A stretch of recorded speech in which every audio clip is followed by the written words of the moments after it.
오늘 말씀의 제목은 거기 28절에 보면 하나님께 가까이함이 내게 복이라, 이런 제목입니다. 이 시편 73편은 아삽이라는 사람이 지었습니다.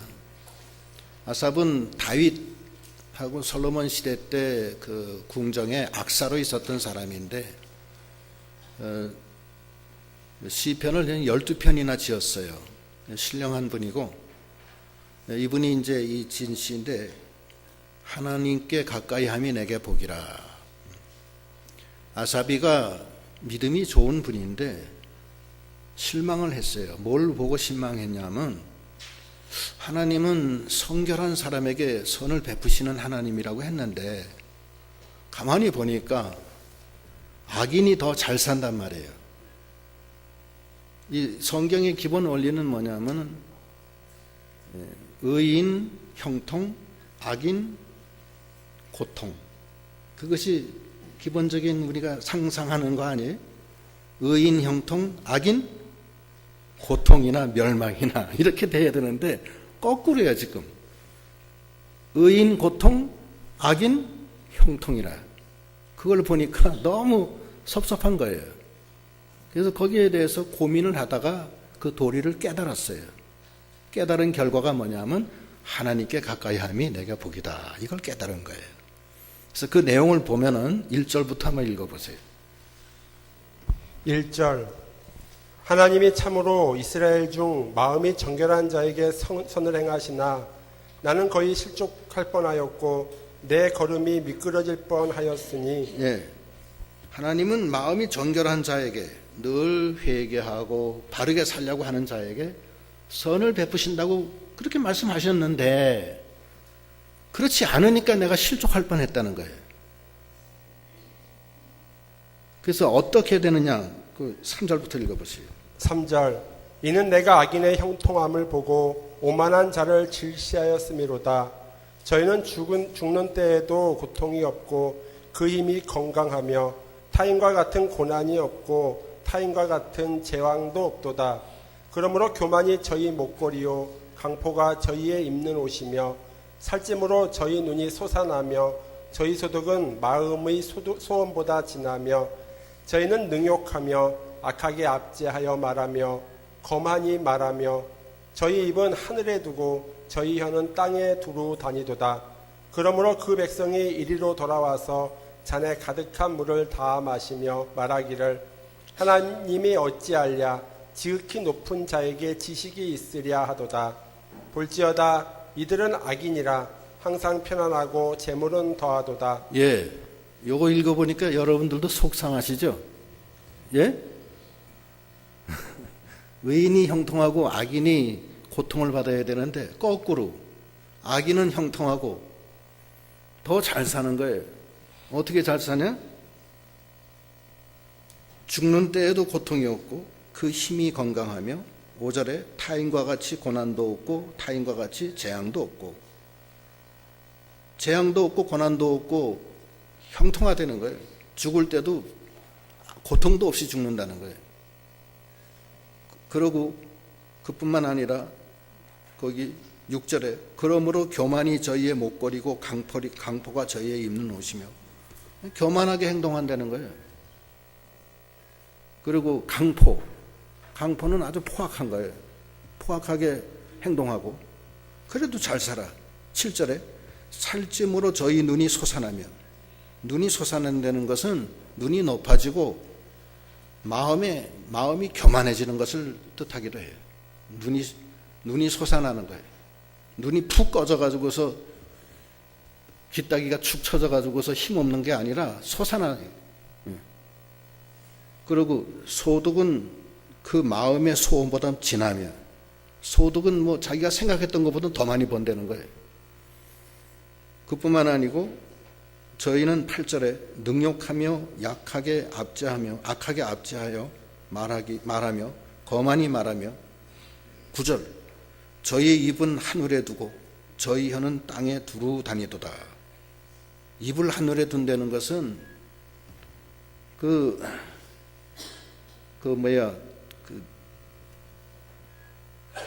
자기를 높이고 교만해지는 걸 말하는 거예요. 응? 하늘에 두는 거예요. 그 다음에 혀는 땅에 두루 다닌다. 남 비방하고 뭐 돌아다니면서 비방할 거 다 비방하고 약방의 감초처럼 남 욕하는 건 다 욕하고 이상한 소문이 있으면 그 물어다가 또 전하고 그러면 그게 악이네. 그렇게 하지 말라는 거예요. 그러니까 이 아삽이 속상한 거예요. 그러면서 뭐예요?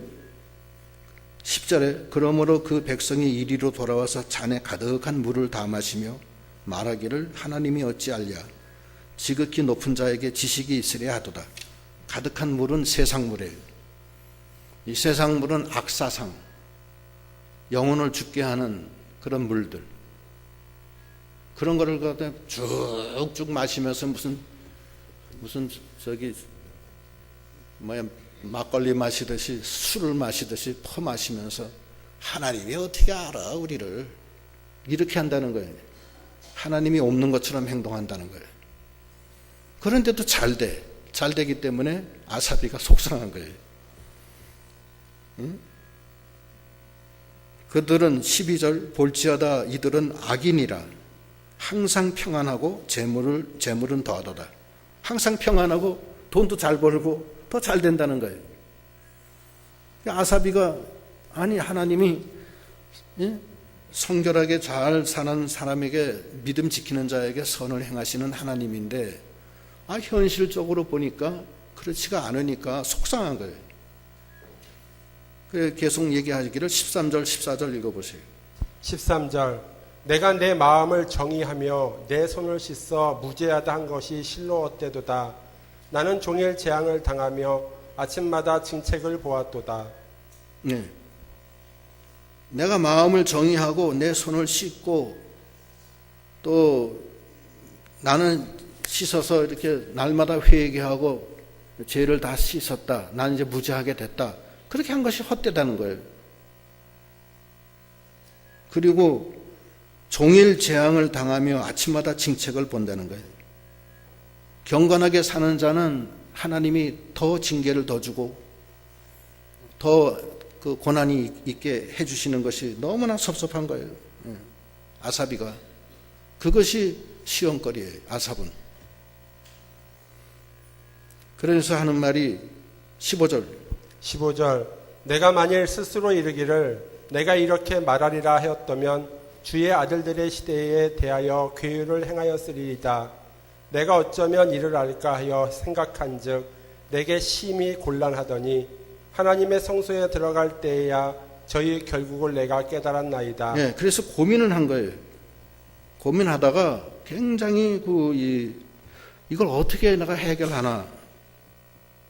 그리고 심히 곤란한 지경에 고통 중에 있다가 성소에 들어가서야 그걸 깨달았다는 거예요. 성소에 들어가서.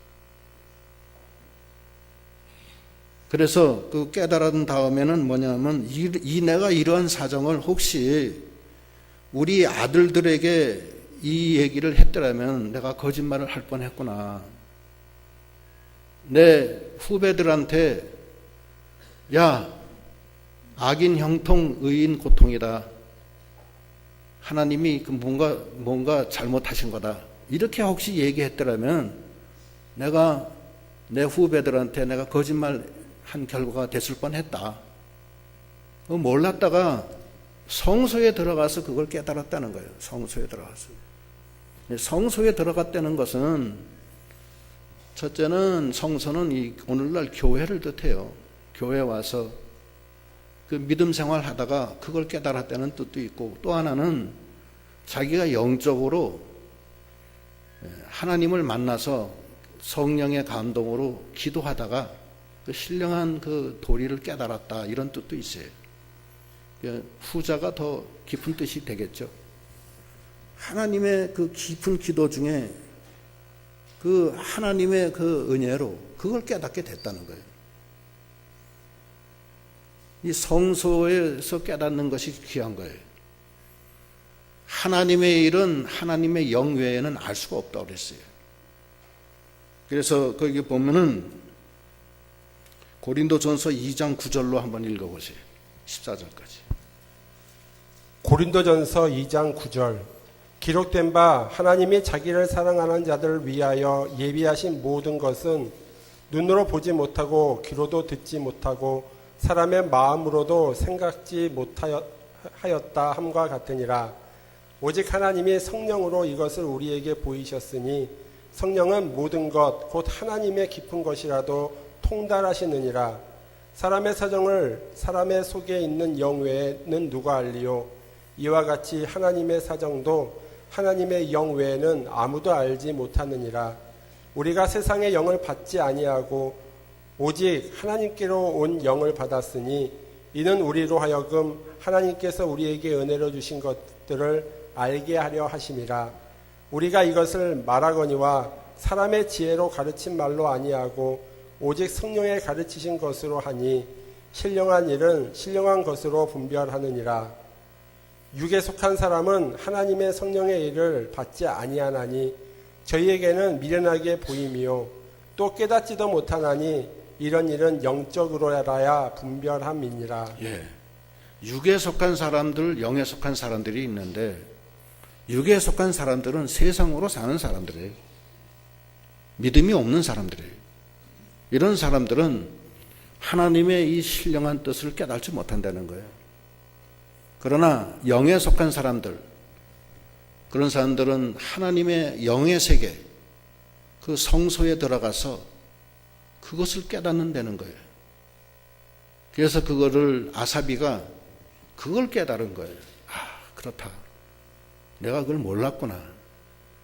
아, 감사하다. 이제야 깨달았다. 그걸 깨달은 거예요. 깨달은 게 무엇이냐면 두 가지를 깨달아요.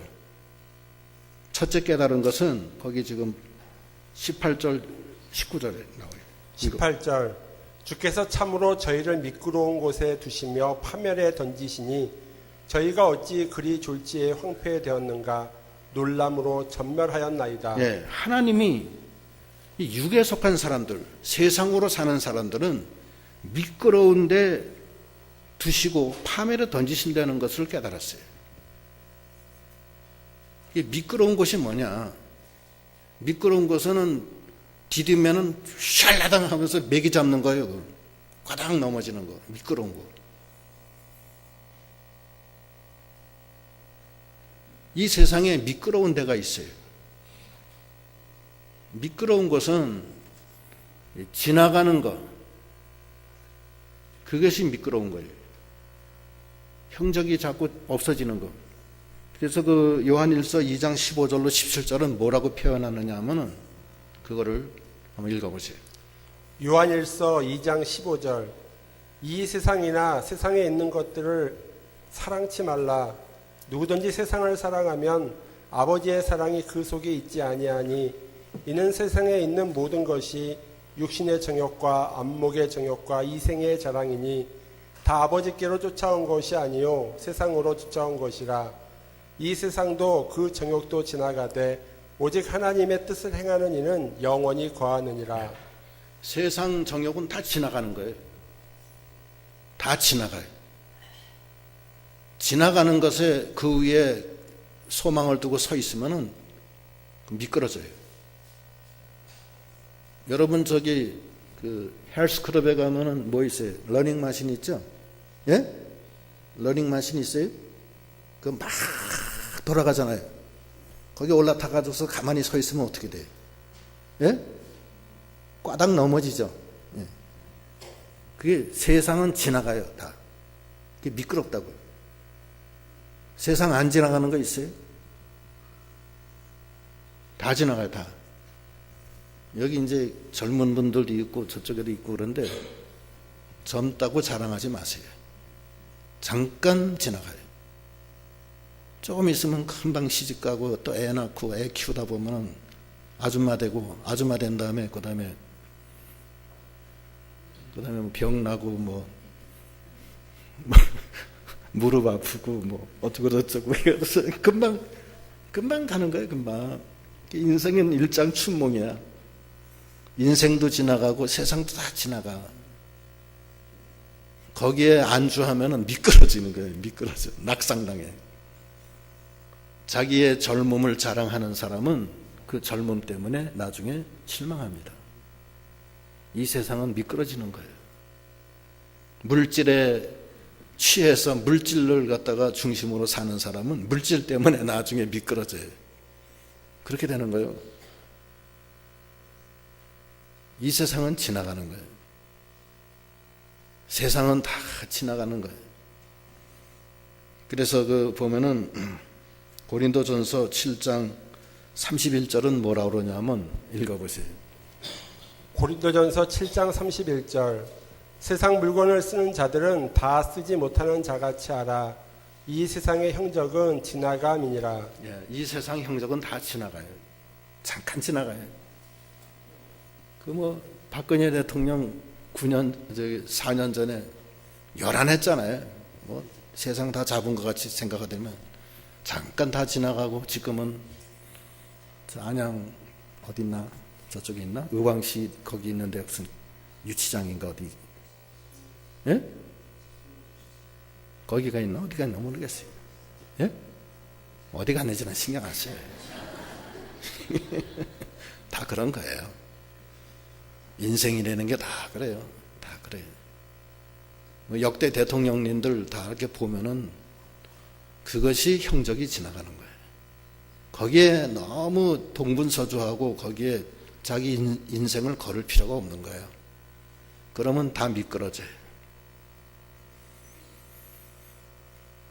그거를 깨달은 거예요. 이게 미끄러운 것이구나.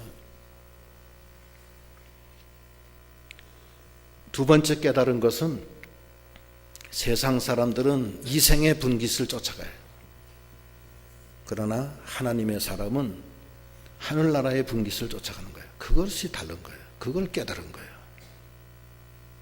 그래서 거기 보면은 그 다음에 또 두 번째 깨달은 거 20절 읽어보세요. 20절 주여 사람이 깬 후에는 꿈을 무시함 같이 주께서 깨신 후에 저희 형상을 멸하시리이다. 예. 참신자는 하늘의 것을 사모해요. 그러나 불신자들은 이 세상의 것을 사모하는 거예요. 그리고 만들어진 건 뭐가 만들어져요? 세상의 형상을 만들어요. 하늘의 것을 사모하는 사람은 무슨 형상을 만들어요? 하늘의 형상을 만드는 거예요. 깬 후에는 죽은 다음에 보면 하나님의 형상을 만든 사람이 있고 세상의 형상을 만든 사람이 있어요. 세상의 형상을 만든 사람은 하나님이 어떻게 한다고 그래요 지금? 멸시해요. 20절 다시 한번 읽어보시죠. 20절 주여 사람이 깬 후에는 꿈을 무시함 같이 주께서 깨신 후에 저희 형상을 멸시하시리이다. 형상을 멸시해요. 세상 사람들은 세상의 분깃으로 분주해요. 그러나 아삽은 하늘의 것을 바라보면서 이 세상에서 고난받고 희생당하면서도 하나님의 모습을 닮아가려고 애를 쓴 거예요. 세상의 형상. 여기 시편에 보면은 17절로 14절로 15절 한번 읽어보시죠. 시편 17편 14절 예. 여호와여 금생에서 저희 분깃을 받은 세상 사람에게서 나를 주의 손으로 구하소서. 그는 주의 제물로 배를 채우심을 입고 자녀로 만족하고 그 남은 산업을 그 어린 아이들에게 유전하는 자니이다. 나는 의로운 중에 주의 얼굴을 보리니 깰 때에 주의 형상으로 만족하리이다. 예.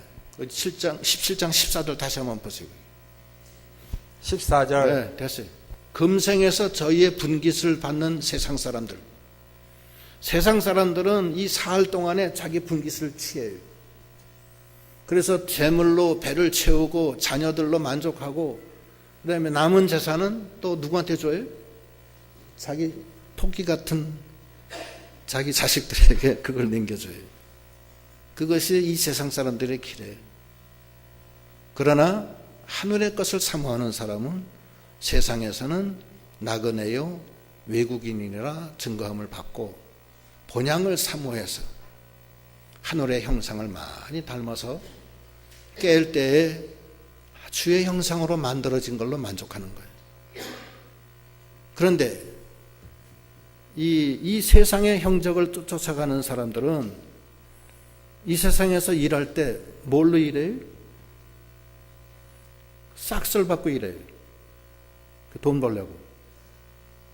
그렇죠? 세상 사람들은 싹쓸 받고 일해요. 그러나 하나님의 사람들은 싹쓸 받질 않아요. 그것은 마치 종들은 그 주인집에서 일할 때 뭘 받고 일을 해요? 싹쓸 받고 일하죠. 그런데 그 집의 주인의 아들은 싹쓸 받아요, 안 받아요? 예? 안 받아요. 집 주인의 아들은 이 세상에서 싹쓸 안 받아요. 안 받고서도 아버지를 위해서 충성하는 거예요.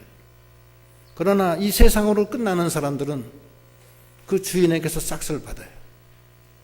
그거예요. 그거를 아삽이 깨달았다고. 이거는. 그래서 이 세상 사람들은 이 세상에서 돈 벌고 편안하게 잘 살지만 그들의 중심은 이 세상이요. 없어지는 형적을 마치 영원한 것으로 착각을 하고 살다가 없어지니까 나중엔 졸지에 미끄러져 없어진다는 거예요. 이거를 깨달은 거예요. 깨달아서 그러고서 하나님 앞에 더욱 기도해요. 그럼 어떻게 살아야 됩니까? 어떻게 해야지 살아야지 바로 사는 겁니까? 그때 깨달은 것이 내 주께 가까이 함이 복이라. 이걸 받은 거예요. 어떤 복을 받느냐? 세 가지 복을 받아요. 첫째 복, 거기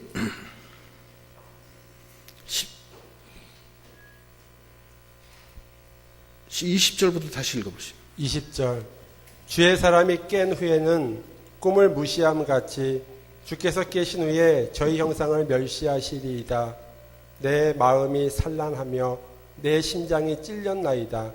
내가 이같이 우매무지하니 주의 앞에 짐승이오나. 예, 내가 그걸 깨달으려고 막 심장이 찔리고 고통을 받다가 깨달은 다음에 내가 너무 우매무지하고 난 짐승 같은 사람이었구나. 그걸 깨달은 거예요. 깨달고서 느낀 게 세 가지. 첫째, 복. 23절. 내가 항상 주와 함께하니 주께서 내 오른손을 붙드셨나이다. 주님이 내 오른손 붙들어 주신 거예요. 주님이 내 오른손 붙들어 주시면 된 거 아니에요. 그 복이 얼마나 커요. 이 험한 세상, 죄악이 관영하고 사망의 웅덩이가 여기저기 널려져 있는 이 세상에서 우리는 그것도 모르고 원시치 못하는 양같이 가다가 빠지기도 하고 고난받기도 하고 일이 때 만나기도 하고 그러는데 주님이 나의 목자가 되셔서 그 오른손으로 나를 붙들어 주시니 얼마나 감사해요. 그것이 아사비가 발견한 첫 번째 복이에요. 성도 중에도 하나님이 오른손으로 붙들어주는 성도가 있는 거예요. 그 오른손으로 붙들어주는 성도가 되는 믿음이 다 돼야 되겠습니다. 오른손은 능력의 손에, 능력의 손에, 왼손은 위로의 손에. 하나님이 두 손이 있는데 왼손은 위로의 손이고 위로와 평강이고 오른손은 능력이에요. 오른손으로 붙들어주는 거예요. 이사야서 40장 41장 10절 읽어보시죠. 이사야 41장 10절. 두려워 말라 내가 너와 함께함이니라. 놀라지 말라 나는 네 하나님이 됨이니라. 내가 너를 굳세게 하리라. 참으로 너를 도와주리라. 참으로 나의 의로운 오른손으로 너를 붙들리라. 하나님이 오른손으로 붙들어준다. 오른손으로 붙들어주면 홍해가 갈라지고 반석에서 샘물이 나오고 아말렉도 쳐부숴 주시고 부족한 게 없어요. 오른손으로 붙들어 주신다. 두려워하지 말라는 거예요. 하나님이 오른손으로 너를 붙들고 함께 하시니까 두려워하지 말라는 거예요. 두 번째 복은 나를 교훈으로 인도하시고 후에는 영광으로 나를 영접해 주신다는 거예요. 그 다음 읽어보시죠.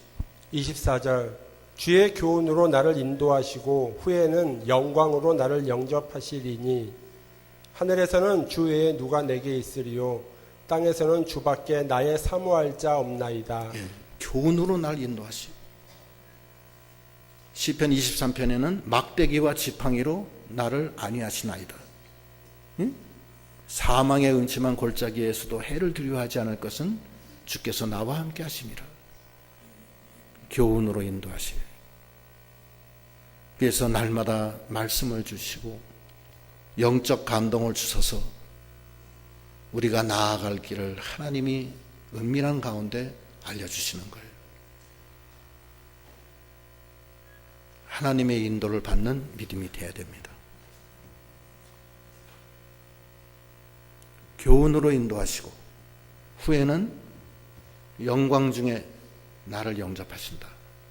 그건 죽을 때 하나님께로 인도해 주신다는 거예요.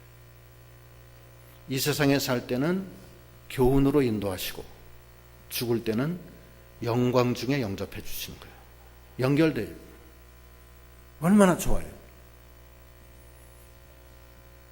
이 세상에 있을 때 교훈으로 인도해 주시고 끝날 때는 얼로 인도해 영광 중에 하나님이 영접해 주신다는 거예요. 이 세상에 그렇게 하시는 분이 있어요? 남편이 그렇게 해줘요? 한번 얘기 좀 해봅시다. 제일 금실 좋은 집사님 누구 있어요? 자기 남편이 그렇게 해줘요? 다 인간이라 그렇게 못할 거예요 아마.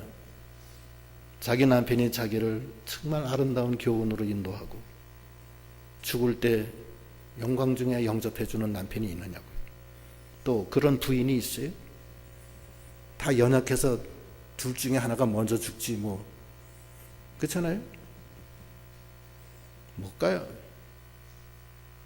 어떤 사람은 금실 좋은 부부가 있었는데 남편이 갑자기 심장마비가 왔어요.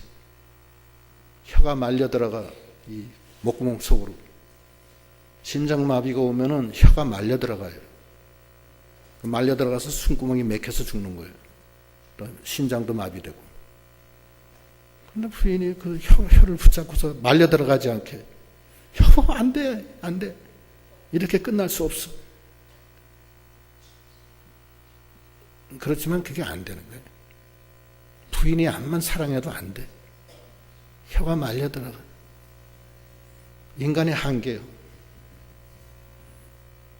자식인들 그렇게 할 수가 있겠어요?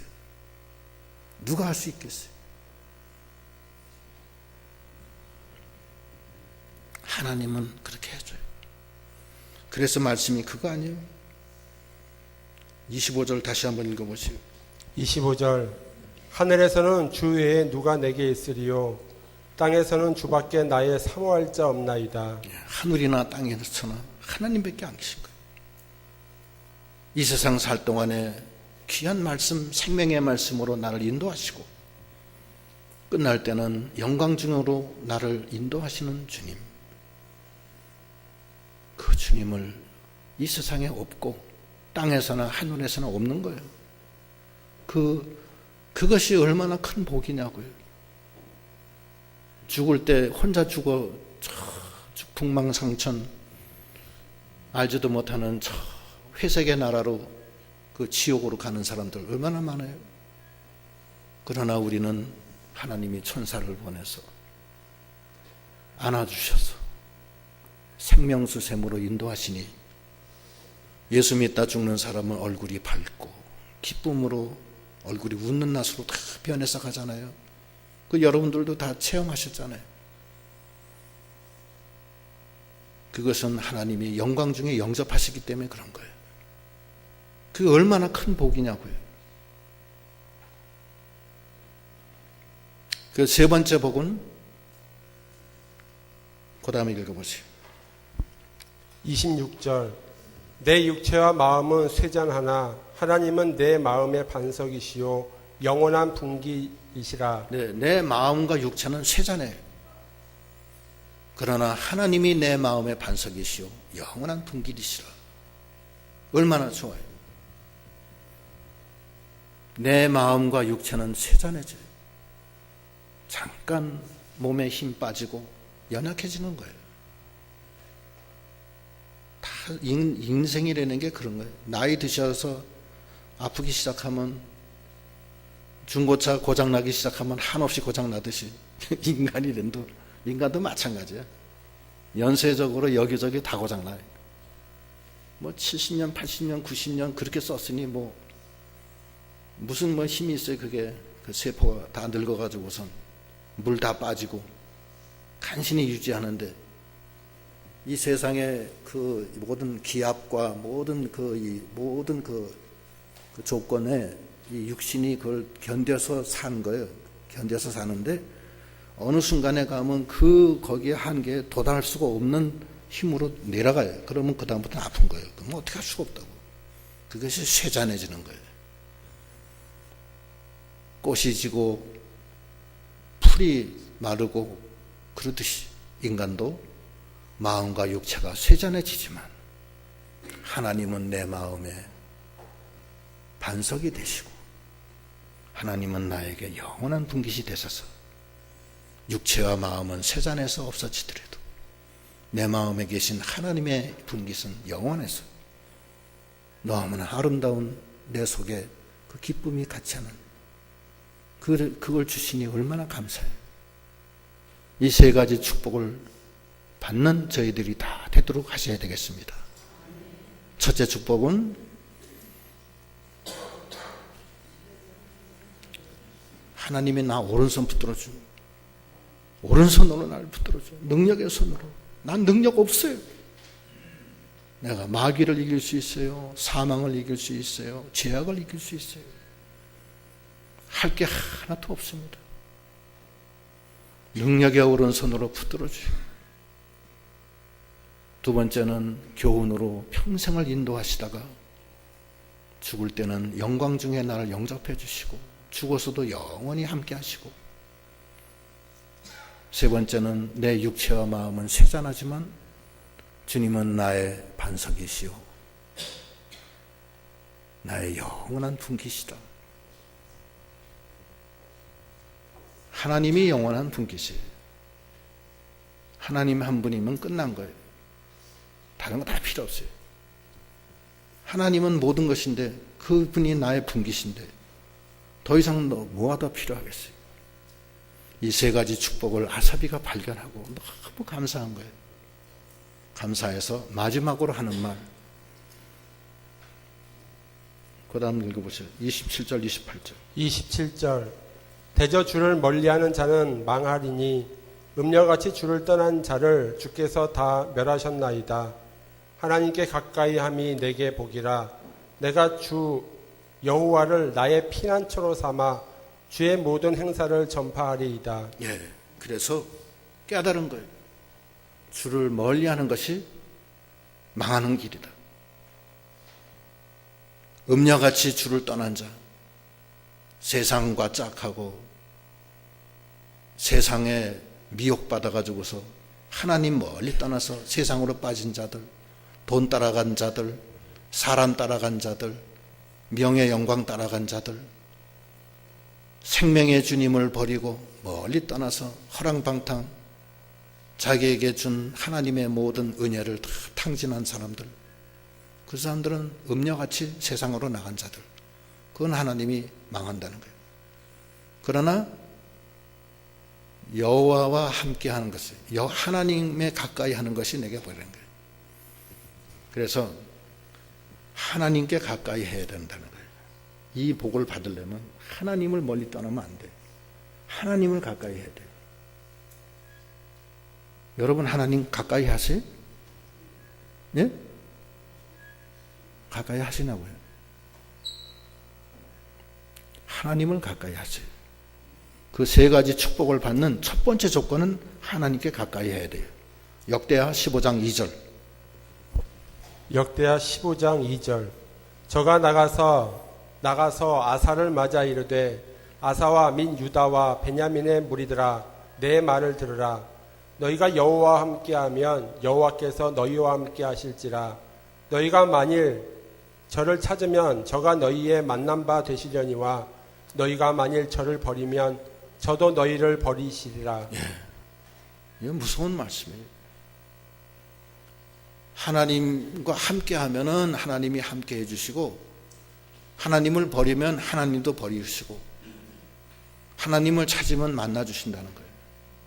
우리의 신앙의 태도가 날마다 하나님께 가까이 하는 믿음이 돼야 됩니다. 내 마음이 가까이 돼. 몸만 오면 안 돼. 마음이 애통하는 심령, 상한 심령, 가난한 심령이 돼서 주여, 주님 아니면 내가 살 수가 없습니다. 위의 것을 바라보라는 거예요. 땅의 것을 바라보지 말고. 그리고 날마다 주님 앞에 나아가는 믿음이 다 되어야 되겠습니다. 신앙 독보예요.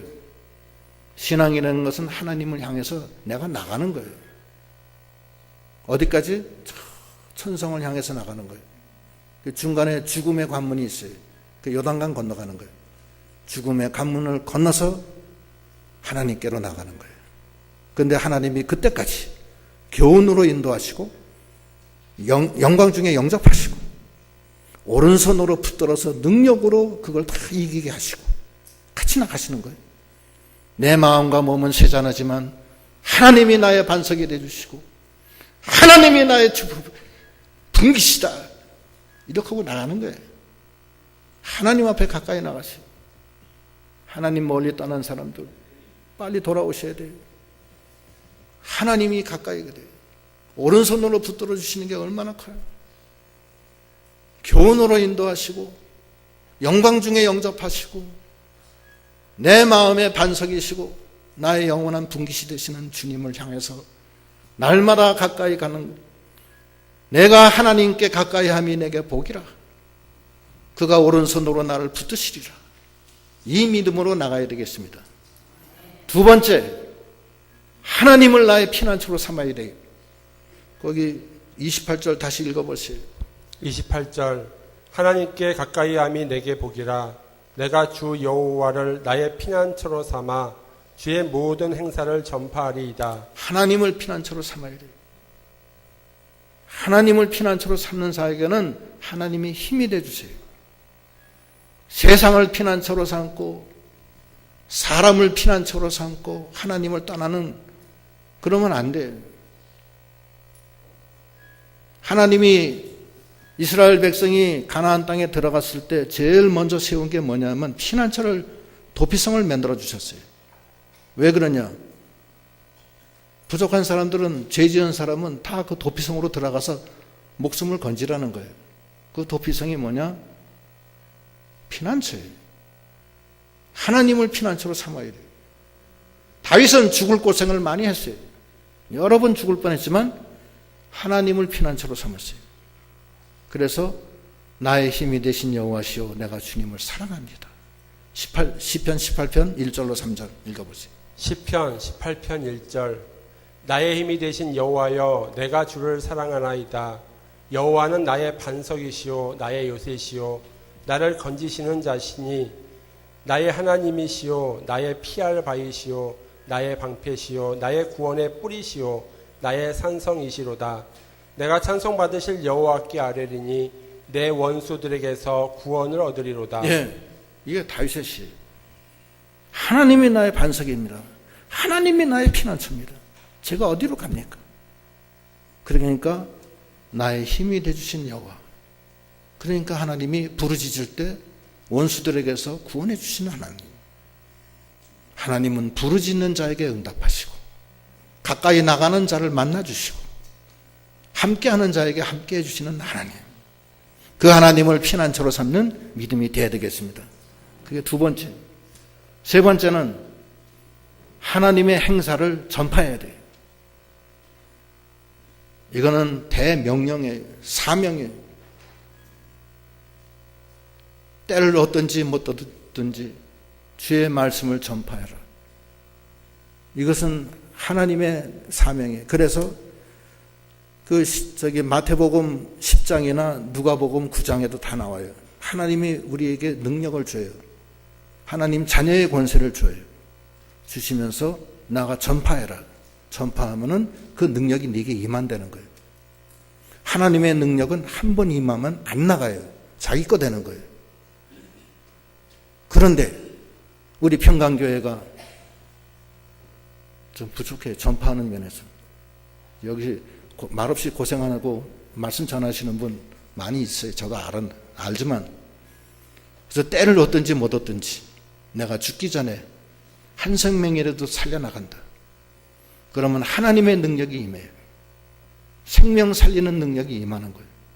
그리고 한 명이라도 전파하면 그것이 나에게 면류관이 되는 거예요. 그 면류관 쓰고 가야 될 거 아니에요.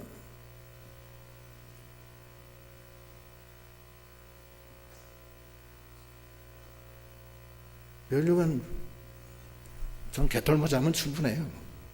그러면 안 돼요. 면류관이 수만 개, 수억 개가 있는데 다 달라요. 아주 좋은 면류관 쓰셔야 될 거 아니에요. 그렇죠? 그래서 우리가 끝까지 이 세 가지 하나님께 나 가까이 하는 믿음, 어떤 것이든지 세상으로 가까이 하던 발걸음 돌이켜야 돼요. 하나님께 가까이 영으로, 마음으로, 몸으로 충성을 다해서 가까이 해요. 그게 복이에요. 첫째. 두 번째는 하나님을 피난처로 삼으라는 거예요. 무조건. 세상에 의지하지 말고. 세 번째는 그 하나님의 행사를 전파해서 하나님의 능력이 임하면 저희들 모두가 되시도록 하셔야 되겠습니다. 기도하시겠습니다.